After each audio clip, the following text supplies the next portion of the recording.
Amém? Gostaria que você falasse com a pessoa que está do seu lado. Hoje, a escolha é sua. Eu gostaria que você abrisse a sua Bíblia em Lucas capítulo 10, a partir do verso 38. Nós vamos falar hoje, eu vou pregar hoje sobre uma passagem muito conhecida, mas é algo que muitas vezes a gente passa em branco. Todos já encontraram? Quem encontrou, diga amém. Diz assim a passagem: indo eles de caminho, entrou Jesus num povoado, e certa mulher chamada Maria hospedou-os na sua casa. Tinha ela uma irmã chamada Marta, uma mulher chamada Marta hospedou-os em sua casa, e tinha ela uma irmã chamada Maria, e esta quedava-se assentada aos pés do Senhor, a ouvir os ensinamentos. Marta agitava-se de um lado para o outro, ocupada em muitos serviços. Então se aproximou de Jesus e disse: Senhor, não te importas de que minha irmã tenha deixado que eu fique a servir sozinha? Ordena-lhe, pois, que venha ajudar-me. Respondeu-lhe o Senhor: Marta, Marta, andas inquieta e te preocupas com muitas coisas. Entretanto, pouco é necessário, ou mesmo uma só coisa. Maria, pois, escolheu a boa parte, e esta não lhe será tirada. Muitas vezes na nossa vida, nós esperamos o momento, a oportunidade, aquele clímax, aquele momento, aquela chance de Jesus entrar na nossa casa. A Bíblia conta que aquela família experimentou algo inédito, algo incrível, algo que as palavras não conseguem mensurar. Jesus entrou naquela casa para poder gastar tempo com elas. Nós não estamos falando simplesmente de uma pessoa qualquer, nós não estamos falando simplesmente do Joãozinho ou da Mariazinha, com todo respeito e amor aos Joãozinhos e às Marias, mas nós estamos falando de Jesus Cristo de Nazaré. O Senhor e Salvador da nossa vida adentra o lugar de maior intimidade que é possível adentrar. Quando se fala de casa, fala o quê? De intimidade. Marta e Maria abriram a porta de sua casa para a intimidade, para ter intimidade com Jesus Cristo, para poder falar para Ele: eu te recebo aonde só eu e os meus melhores amigos entram, eu te recebo aonde só eu e aqueles da minha família me conhecem, eu te recebo aonde a verdade realmente acontece, eu te recebo na minha casa. Mas algo chama atenção e é muito incrível isso. Marta parece que já tinha um convívio com Jesus, já tinha falado com ele outras vezes, Pedro fala que ela era amiga, que Jesus se preocupava com as coisas que preocupavam Marta. E é como se ela abrisse a porta de sua casa, ele entrasse e ela falasse: já está aí, então fica à vontade, vou lhe preparar umas coisinhas. Enquanto Maria, ela para ali na frente de Jesus e ela simplesmente se aquieta. Quantas vezes na nossa vida, a coisa mais difícil é parar e ouvir? Hoje eu quero falar que a escolha é sua. Hoje eu quero pregar sobre o nosso maior amor. Hoje eu quero pregar sobre uma pessoa chamada Jesus. Deus me deu uma palavra muito clara para o meu ano de 2015. Deus me disse que o meu ano de 2015 é o ano de ver Jesus. Você pode dizer amém? Nossa, pastor, que bênção, você é pastor você nasceu na igreja, até hoje você não viu Jesus. Deixa eu te falar, eu já vi Jesus. É diferente você estar na presença de Jesus e você parar para ouvir Jesus. Paulo teve um encontro com Jesus Cristo, e foi o suficiente para mudar toda a sua vida, toda a sua história, toda a revelação que ele teve para escrever a maior parte do Novo Testamento, veio de um encontro com Cristo. A revelação, a instrução, a sabedoria que aquele homem tinha, veio de um encontro com Cristo. Marta recebe Jesus no lugar de maior intimidade possível, mas ela escolhe não se encontrar com Ele. Enquanto Maria vê a oportunidade e faz o seguinte: quer saber de uma coisa? Hoje eu vou deixar todas as regras de etiqueta para lá. Hoje eu vou esquecer tudo aquilo que as regras mandam. Hoje eu vou esquecer tudo aquilo que os homens dizem que é para fazer. Eu não me importo hoje se minha mesa não está tão limpa quanto estava ontem. Eu não me importo hoje se eu não estou tão arrumada como eu estava ontem. Mas quer saber de uma coisa? A oportunidade de me sentar aos pés de Jesus Cristo, essa eu não vou perder. Quantas vezes Jesus tem sentado à nossa mesa? Nós temos cuidado de servir a Ele, mas não temos cuidado de ouvir a Ele. O meu primeiro ponto hoje chama-se o primeiro amor. A Bíblia fala em Apocalipse capítulo 2, verso 4, que Deus está falando na igreja de Éfeso, e Ele fala assim: tenho contra vós, porém, que abandonaste, ou algumas versões dizem, deixaste o primeiro amor. E muitas vezes nós vemos as pessoas comentarem: essa pessoa que aceitou Jesus agora, ela está no primeiro amor. Qual a característica dessa pessoa que está no primeiro amor? Ela está pegando fogo, ela não perde um culto, ela não perde algo, ela não perde uma chance, ela vê em tudo, ela lê a Bíblia, ela ora, ela quer crescer, ela está aqui 6 horas, ela está aqui sábado, ela está aqui domingo, ela está aqui quinta, abriu as portas, ela está aqui, ela vem, ela vai, ela fala: não, eu quero, quem quer mais um culto, eu quero, quem vai mais uma vez, eu vou. Se a pessoa está no primeiro amor, daqui a pouco, não é? Nós crentes mais antigos, você já pensou isso alguma vez de alguém? Não precisa levantar a mão para não passar vergonha. Alguma vez você já pensou isso de alguém? Não, isso aqui está no primeiro amor, está no primeiro amor. Pastor, que coisa linda, ele está no primeiro amor. Mas é engraçado que Deus nunca manda a gente abandonar o primeiro amor. Nunca foi ordem nossa de construir uma intimidade, construir um relacionamento. Tá bom, agora você está no nível 2, por favor, pode ficar tranquilo, não precisa mais se preocupar com o primeiro amor. O que é o primeiro amor? Quando nós pegamos essa palavra para estudar, para entender, quando você vai ver a tradução, no grego é protos, vem da palavra protos. Protos significa o primeiro em ordem, primeiro em qualidade, primeiro em importância, primeiro em ordem mesmo, é a primeira ordem. Primeiro não pode ser o seu primeiro amor. Porque você já conheceu seu pai, sua mãe, talvez você entrou na igreja depois de alguns anos, então o seu primeiro amor não foi Jesus. Não foi o primeiro, literalmente o primeiro. Quem foi a primeira pessoa que você amou na sua vida? Meu pai e minha mãe. Então, Jesus não pode ser o seu primeiro amor nesse significado. Então, qual é o significado que resta? O de grau de importância. O primeiro amor tem que ser aquele que você mais valoriza. O primeiro amor tem que ser aquele que mais tem importância.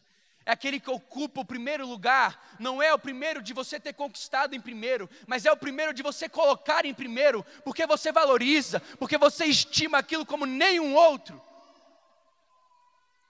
A igreja de Éfeso, a Bíblia diz que eles tinham boas obras, que eles odiavam os nicolaítas, que eles não suportavam, que eles colocavam à prova os apóstolos que não eram apóstolos. Mas isso tudo tinha que ser em segundo plano. Nós muitas vezes temos abandonado o nosso primeiro amor. Igreja, hoje o meu convite a você para o ano de 2015 é: volta ao primeiro amor. Volta a colocar Deus em primeiro lugar, em maior grau de importância. O que você faz quando você acorda? Você começa pela sua lista de importância. Agora eu tenho que fazer isso, por quê? Porque é importante. Eu preciso fazer isso agora, por quê? Porque é importante. Por que eu não posso chegar ao trabalho, posso chegar atrasado no trabalho? Porque é importante. Por que eu tenho que fazer tal coisa? Porque é importante. Eu quero dizer, onde é que Deus se encontra na sua lista de importâncias? Será que Ele ainda ocupa o primeiro amor? Será que Ele ocupa o primeiro lugar? A Bíblia diz em Mateus capítulo 22, verso 38, que nós devíamos amá-lo como? De todo o nosso coração, de toda a nossa alma, de todo o nosso entendimento, verso 37 e 38. Esse é o primeiro e maior mandamento. Nós nos preocupamos tanto em querer fazer, nós nos preocupamos tanto em querer buscar ali, buscar aqui, buscar assim, buscar assado, construir isso, construir aquilo. Todo ano, nós quando nós viramos com metas, e isso é maravilhoso, isso é preciso. Mas eu quero te perguntar, qual é a sua maior meta hoje? Como anda o seu relacionamento com Deus? Como anda o seu relacionamento? Qual a ordem? Se o primeiro não é o primeiro, tudo está fora do lugar. Você já parou para pensar nisso? Se o primeiro não ocupa o seu lugar, todo o resto está fora de lugar.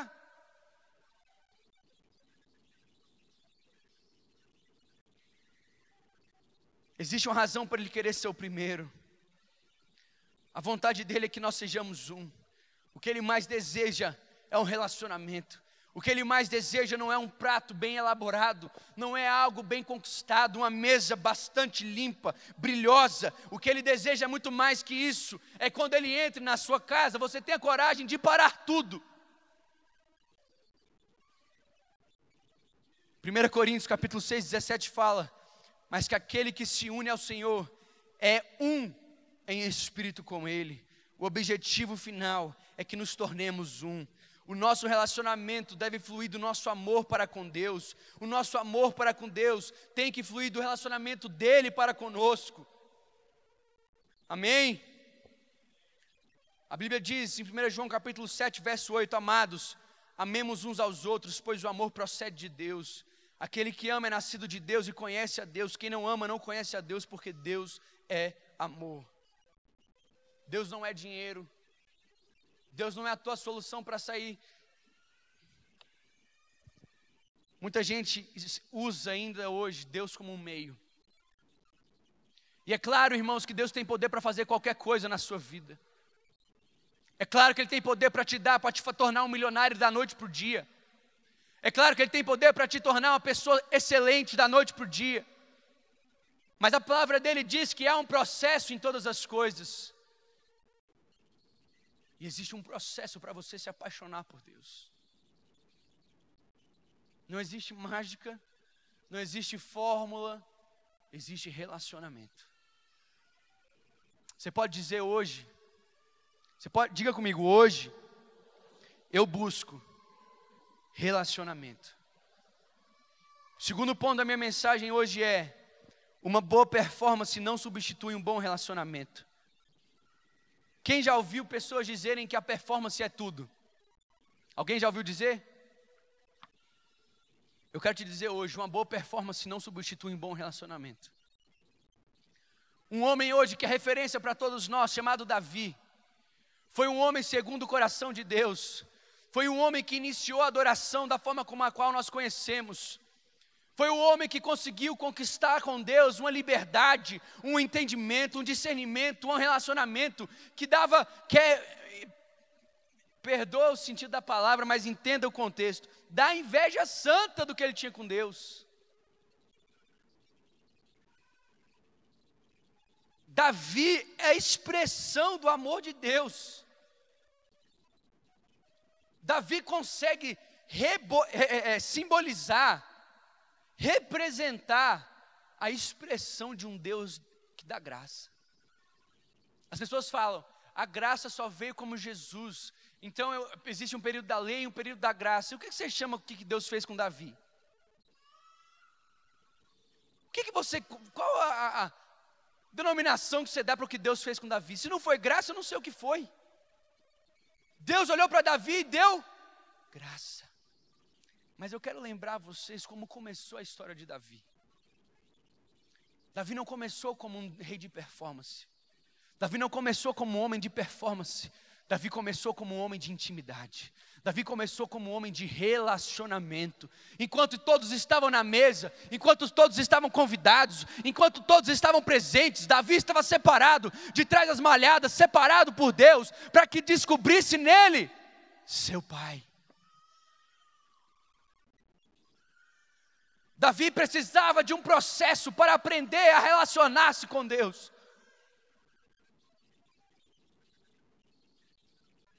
Davi começa a sua história matando inimigos físicos. Davi começa a sua história descobrindo a sua força em Deus. Davi começa a sua história descobrindo que se ele não depender, ele vai morrer.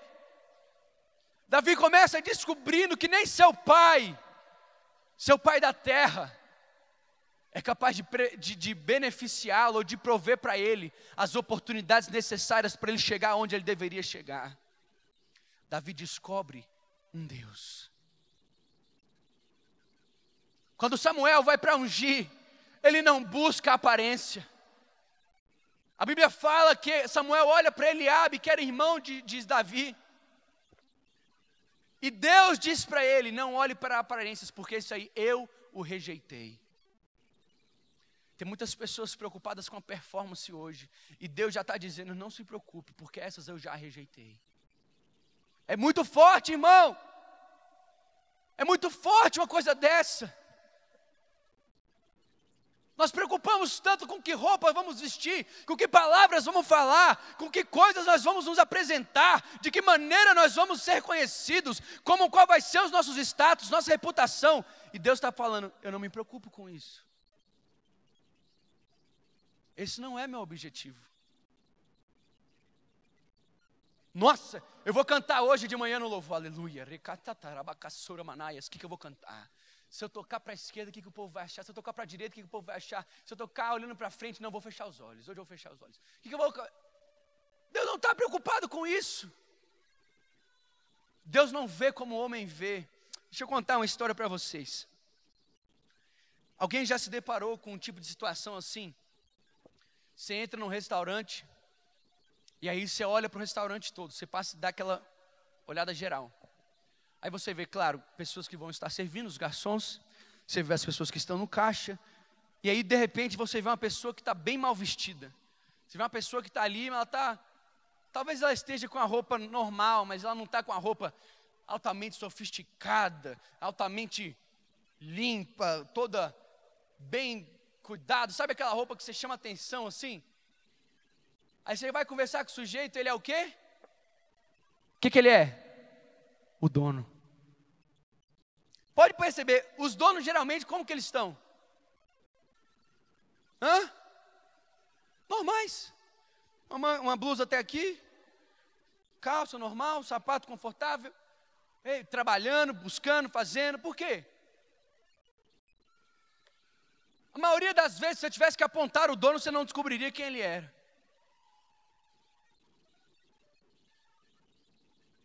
E muitas vezes nós chegamos no lugar querendo ser o quê? Cheguei no restaurante agora. Abram-se as portas. E o dono está olhando para você. Sabe de nada, inocente.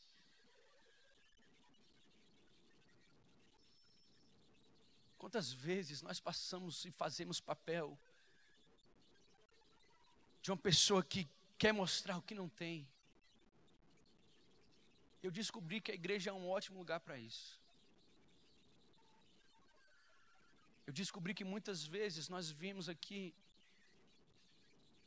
na melhor pompa, em toda a sua glória e majestade. E Deus está olhando lá de cima falando, não é isso. Se Deus pudesse ser comprado, irmão, Ele não era Deus. Se Deus pudesse ser chantageado, Ele não era Deus. Se Deus pudesse ficar impressionado com a sua performance, Ele não era Deus. Deus está preocupado com o teu coração. É por isso que eu sou apaixonado por esses momentos de louvor. É porque eu sou lembrado de que o que mais importa não é eu chegar aqui agora e pregar e falar e pensar, nossa, eles vão gostar, não vão gostar. O que mais importa é eu estar no meu lugar e ter um relacionamento e sentir a presença e ter ali Deus. Oi, meu filho, fala, pai, comigo hoje. Meu filho, estou aqui. Isso me quebranta. Eu tenho poucos anos, eu tenho 23 anos, ainda sou um menino. Mas eu descobri que uma coisa só importa. Eu tenho passado por um momento onde eu quero descobrir Jesus. Eu quero entender Jesus, eu quero ver Jesus, eu quero sentir Jesus, eu quero andar com Jesus, eu quero parar para ouvir Jesus. Não importa quão bom eu seja, quão talentoso eu seja, minha performance jamais vai me levar ao lugar onde só o relacionamento entra. Não importa se o mundo me aplaudir, se eu for convidado para pregar em estádios, se eu encher multidões e multidões e multidões, isso não importa. O que eu quero saber é se a minha multidão de um, a multidão de um, se o meu mais importante amigo está satisfeito e contente com o que eu estou fazendo. Davi conquistou o reinado. Davi chegou a ser um homem segundo o coração de Deus. Não foi através da performance, foi através do relacionamento.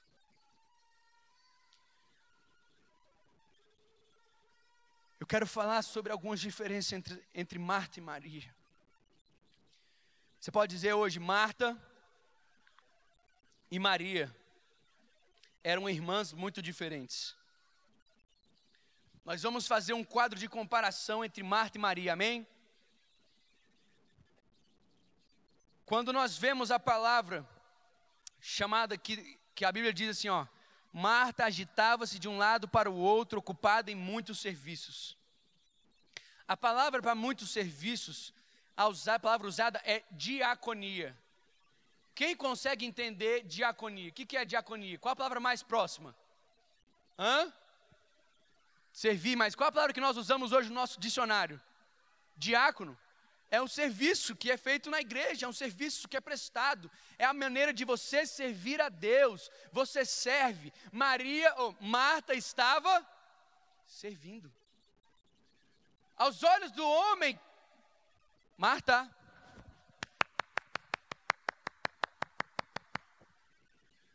é uma serva. Marta abre a porta de sua casa e a primeira coisa que ela pensa é em servir. Oh, que pessoa altruísta, que pessoa maravilhosa. Ela serve, pastor Derossi.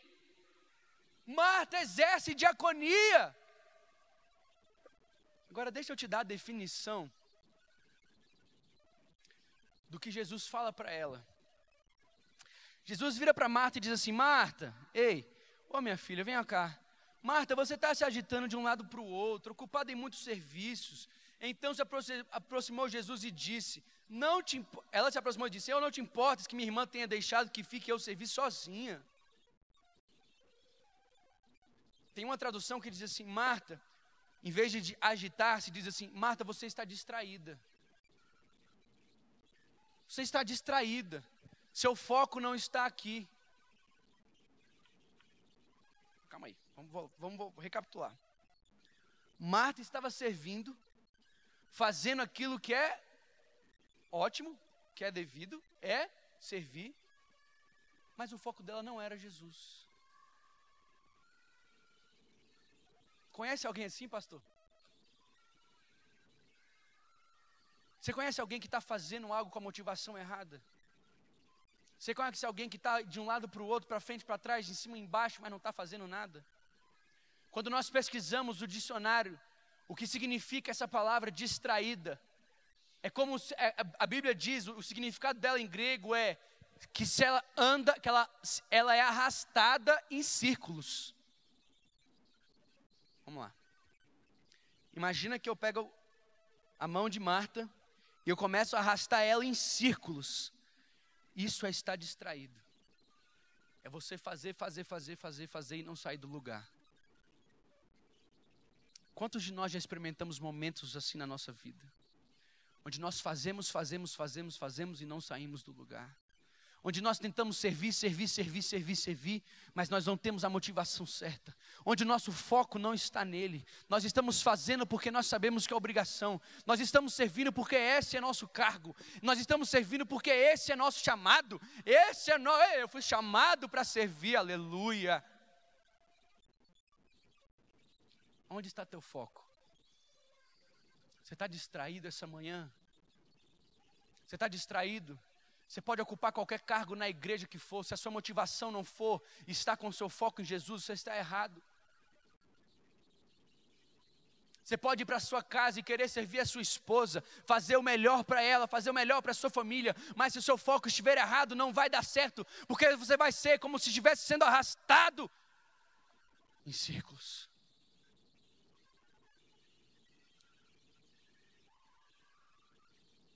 Deus quer nos livrar de sermos arrastados em círculos. Você pode dizer amém, irmão? Deus quer nos livrar de uma vida distraída, de uma vida desfocada, de uma vida sem princípio, de uma vida sem razão, de uma vida sem propósito. Uma coisa que hoje eu oro pelos jovens da nossa nação, é que eles tenham propósito. Pior coisa no mundo é ver uma pessoa sem propósito, sem direção, sem foco. Vai para onde? Não sei. Está fazendo isso por quê? Não sei. Por que você vai? Não sei. Quero te perguntar quantas vezes você já esteve nessa posição. Fala aí para o seu irmão, hoje eu paro de andar em círculos, porque eu vou colocar meu foco em Jesus. Então vamos lá. Nós vimos que Marta estava distraída e estava servindo, mas com um propósito errado. O que Maria estava fazendo? Maria aquietou-se para ouvir. A palavra usada é akou, sei lá o nome disso, meu grego não é tão bom. Significa ouvir com entendimento, ouvir com sabedoria, ouvir com a mente, entender o que está sendo falado, entender com efetividade, entender com o propósito de executar. A Bíblia fala, lá no começo, lá no livro de Gênesis, não é Genésio, igual o pastor falou. Não que o pastor falou ontem Genésio, ele falou que tem gente que fala Genésio. Irmão, qual é o primeiro livro da Bíblia? Genésio. Misericórdia, isso é uma vergonha. Mas Deus perdoa e Deus tem misericórdia. Pode dar uma risada, irmão, isso foi uma piada. Chega e me perdi, ó. A Bíblia fala que no começo o verbo era...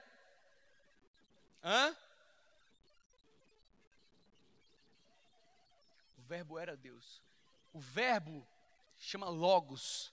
Logos é a palavra que contém vida. A gente conhece muito a palavra rema. Rema, o que é rema? Rema em grego é a palavra falada. Grafé é a palavra escrita e logos a palavra que tem vida. Quando fala nesse texto que ela parou para escutar, o que ela estava escutando era o logos de Deus. Vou te mostrar o que estava acontecendo. Agora vou precisar que você use da sua imaginação. Maria está aqui, Jesus está aqui. Imagina o seguinte, Jesus falando, as palavras de Jesus, é bem louco isso que eu vou falar, mas você vai entender. É como se Jesus estivesse fazendo assim, ó.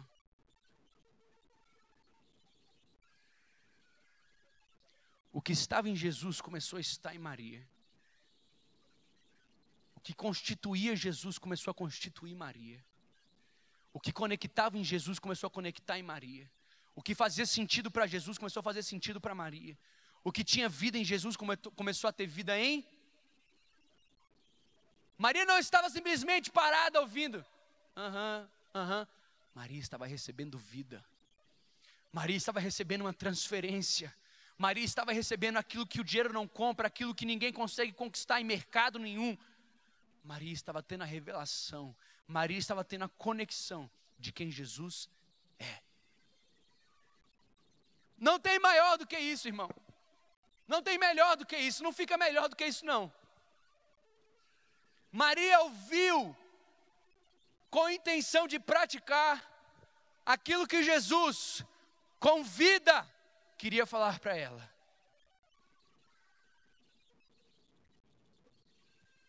Maria encontrou prazer, enquanto Marta encontrou pressão.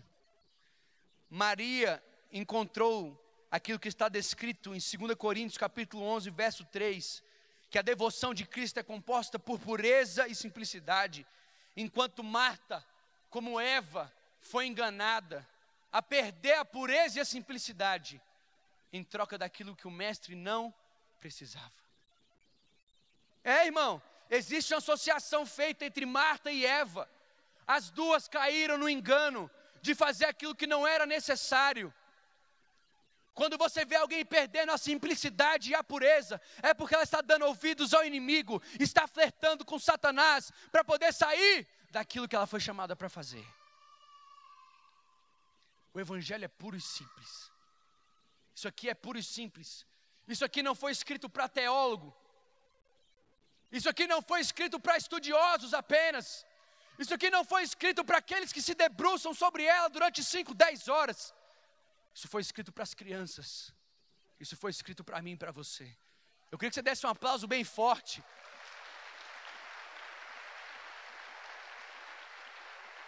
Isso aqui é o Logos de Deus.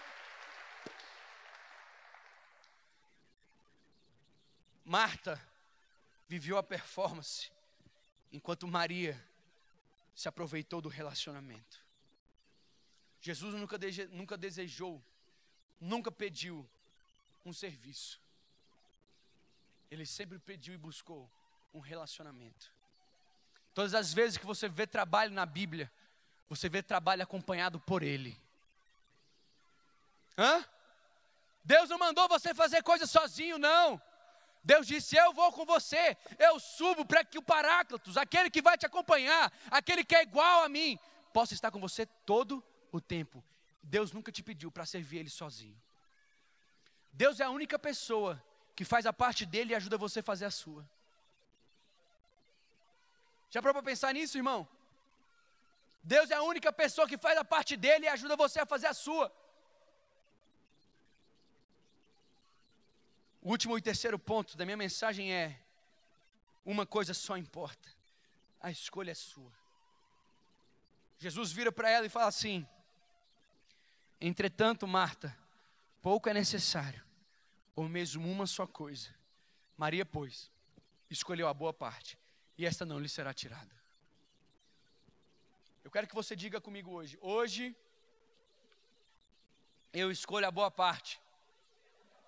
E qual é a boa parte, irmão? Relacionamento.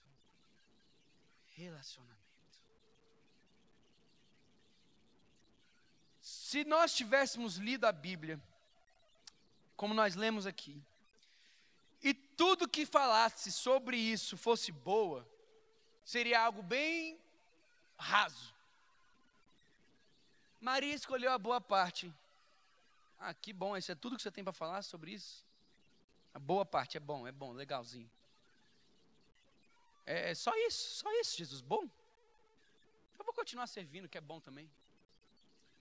Então tá. Então nós vamos um pouquinho mais fundo essa manhã, amém? Amém, igreja? Quando Jesus vira para Maria e fala assim, Marta, e fala assim, Maria escolheu a boa parte. Essa boa tem um significado muito maior e vai mudar a sua vida a partir de hoje. Diga amém. Existem dois significados para a palavra bom. Existem duas vertentes.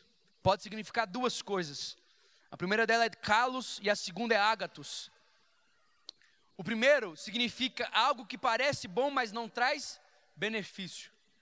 Kalos significa algo que parece bom, mas não traz benefício. A segunda definição, que é a provável, é a que foi usada nessa versão, que foi usada por Jesus, é que é bons frutos. Frutos que permanecem.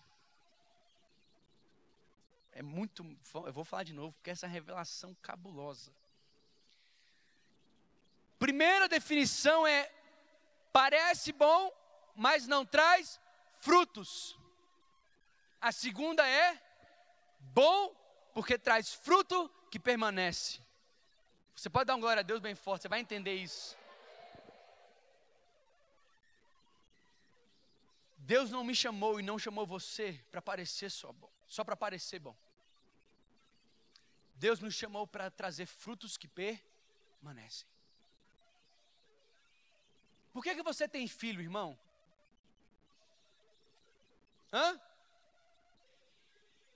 Não, me diz aí, por que você tem filho? Porque é uma necessidade, porque é algo que você precisa para entrar no censo? É porque você é fruto do seu amor para com seu cônjuge, certo? Existe um momento de casamento, onde os dois começam a se olhar e falam, e aí, vamos. Então vamos, fechou. E aí vem. Comigo foi assim, se não for assim com você, não conta para mim não, que eu quero continuar assim. Quando Deus falou assim, vamos fazer o homem, Deus estava começando ali o quê? Uma família. Por quê? Porque Ele queria algo que durasse. Por que que a Bíblia fala que quando o homem junta a sua mulher, ele tem que ficar com ela pro resto da vida? Porque ele quer algo que... Ele quer que aquilo produza frutos que... Por que que o diabo é tão astuto e começa a colocar, implementar a sua agenda, o seu propósito acerca do divórcio? Porque ele quer destruir os frutos que duram. Eu quero te dizer uma coisa. Pastor Derossi, o senhor vai me corrigir se eu estiver errado, mas eu creio que foi um cara chamado Stalin que disse: me dê uma criança de 4 anos e durante 6 meses eu passarei com ela, e depois daquilo ali ela nunca mais se apartará do que eu ensinei. Se um homem do mundo, um homem corrupto, um homem que não tinha o Espírito Santo, conseguiu chegar a esse entendimento, porque eu e você não conseguimos, nós vamos conseguir. A palavra diz: ensina o teu filho no caminho que ele deve andar, e quando for tarde ele não. Porque ela quer frutos que...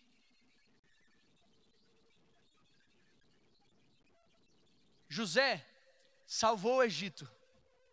O rei, Faraó, o considerava em mais alta estima. Colocou ele como segundo em todo o reino. Acima dele só Faraó. Ele só não mexia em Faraó. No resto todo ele fazia o que ele queria. Quando José morreu, o próximo rei fez o quê? Escravizou. Por quê? A Bíblia deixa claro por quê. Porque ele não conhecia os feitos de José. Quando não há frutos que permanecem, nosso povo é escravizado. Deus traz um relacionamento. Deus traz a palavra. Deus traz algo. Deus quer sentar com você hoje para trazer frutos que permanecem. Você pode ser o próximo José. Você pode ser José para o nosso país. Você pode ser José para a minha nação. Você pode ser José para a nossa família. Depende, se você quiser fazer, produzir frutos que permaneçam.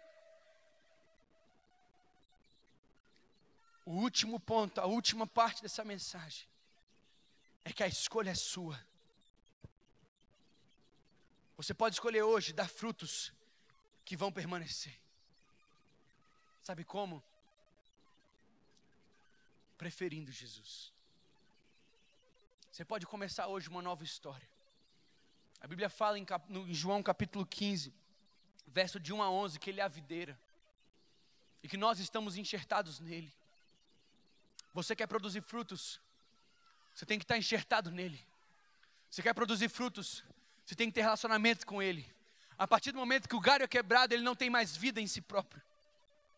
Ele não tem mais vida. Ele perdeu o poder de dar frutos. Ele perdeu o poder de fazer a diferença. Ele perdeu o poder de continuar. Ele perdeu o poder de se reproduzir. Ele perdeu toda a razão pela qual ele existe. Não presta para nada. Eu quero que você fique de pé no seu lugar agora.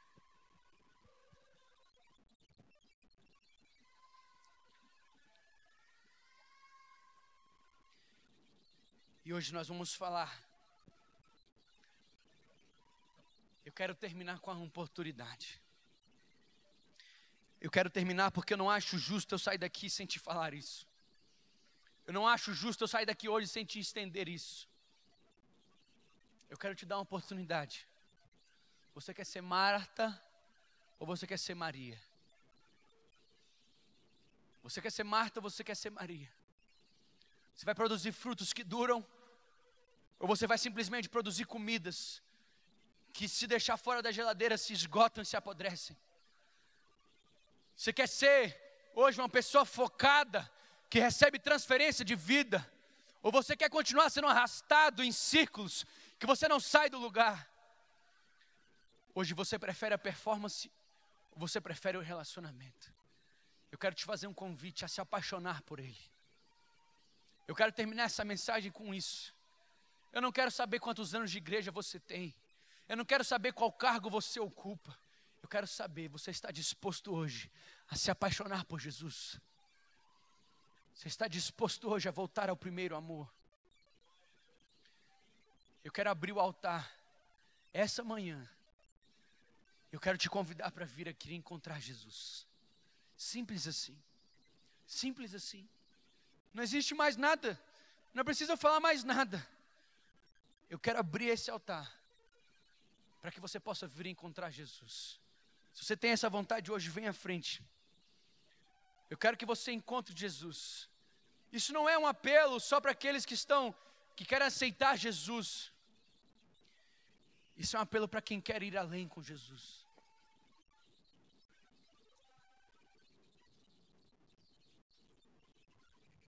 Xerecaçaramanaya, sudremianda, cantarabás. Recantaramanaya, sudremianda, cantarabás, surecaçaramanaias. Abandone hoje, querido, toda a pressão que você até hoje pensou que o relacionamento de Jesus exigia. A Bíblia diz: troque comigo o teu fardo, o meu jugo é leve e suave. Quem é que hoje não quer se apaixonar? Quem é que hoje não quer ir além com Jesus? Se hoje não precisa melhorar seu relacionamento, você não precisa vir à frente. Mas se hoje você tem vontade de ir além, eu quero que você venha aqui encontrar Jesus.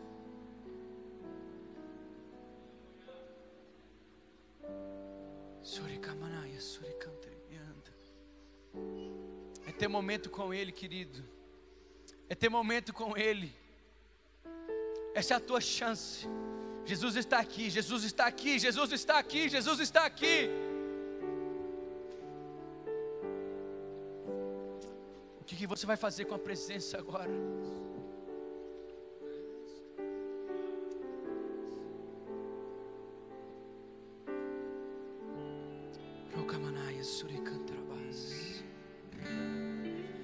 Quando a música esmurece, o resto desaparece.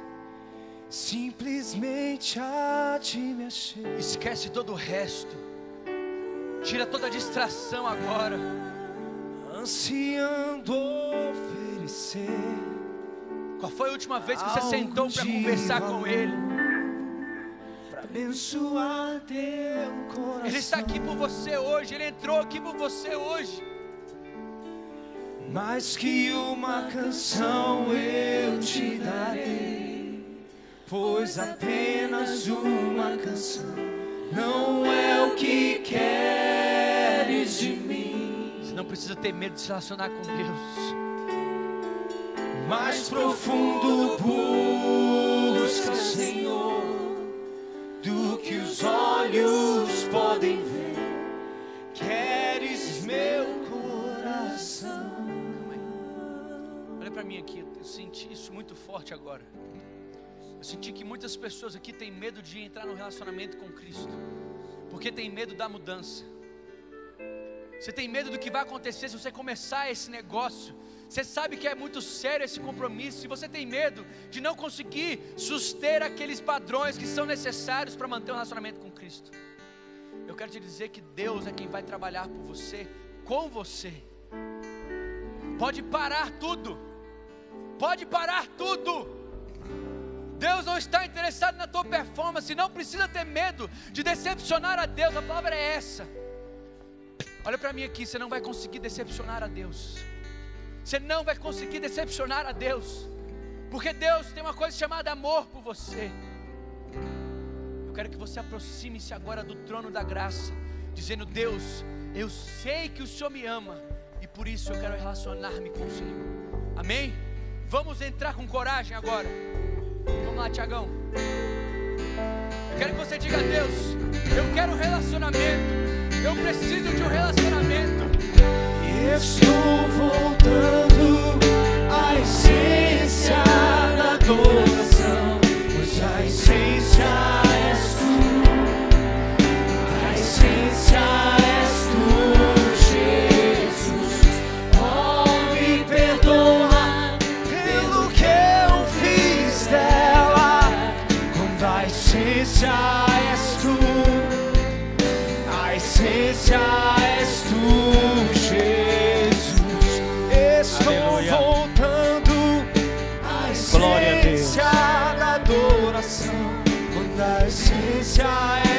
Aleluia. Queridos, a Bíblia fala: se atentamente nós dermos ouvido à voz do Senhor, nós comeremos o melhor da terra.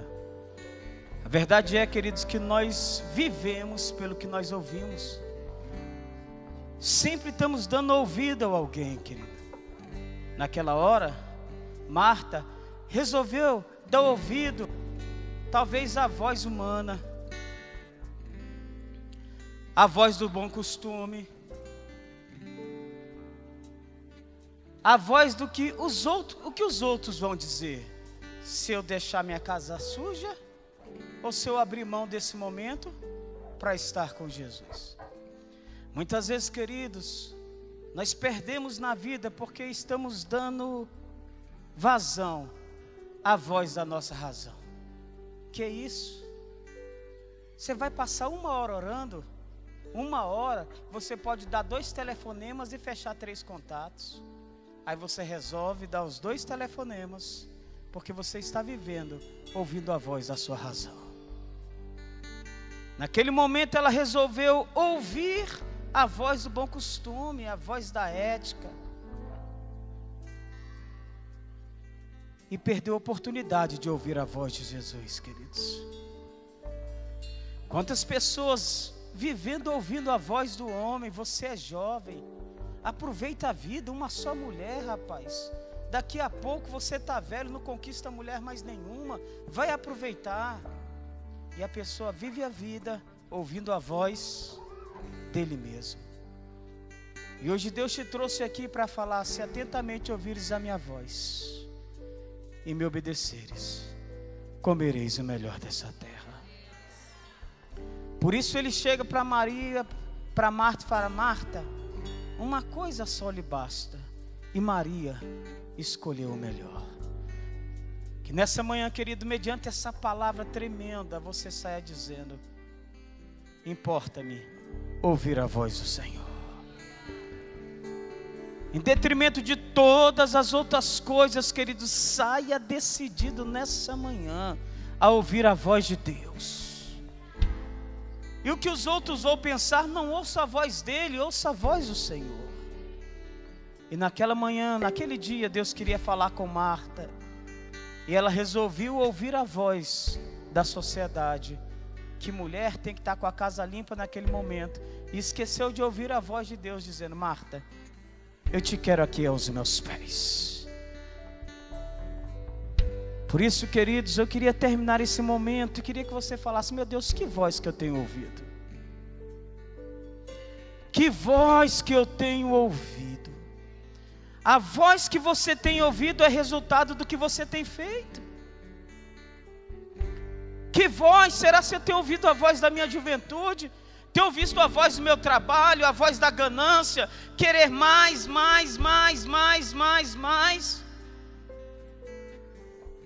Pois você vai comer dos frutos dessa voz. Pois quem ouve a voz de Deus, queridos, come dos frutos que Deus produz. Por isso, mais uma vez, eu queria pedir ao Tiago que ministrasse essa música.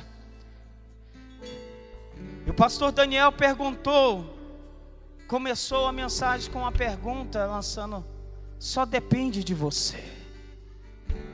E só depende de você nessa manhã, querido, abandonar as outras vozes e vir ouvir o Senhor Jesus. Só depende de você. E você já começou, que talvez outras vozes dissessem: nesse domingo de manhã, nada melhor do que um clube, nada melhor do que uma boa cama. E você já começou a ouvir a voz de Deus agora. E está aqui, porque Deus queria que você estivesse aqui. Por isso, ora em nome de Jesus. No primeiro domingo do ano, Deus te dá a oportunidade de dizer: se ouvires a minha voz e a obedeceres, comereis o melhor dessa terra.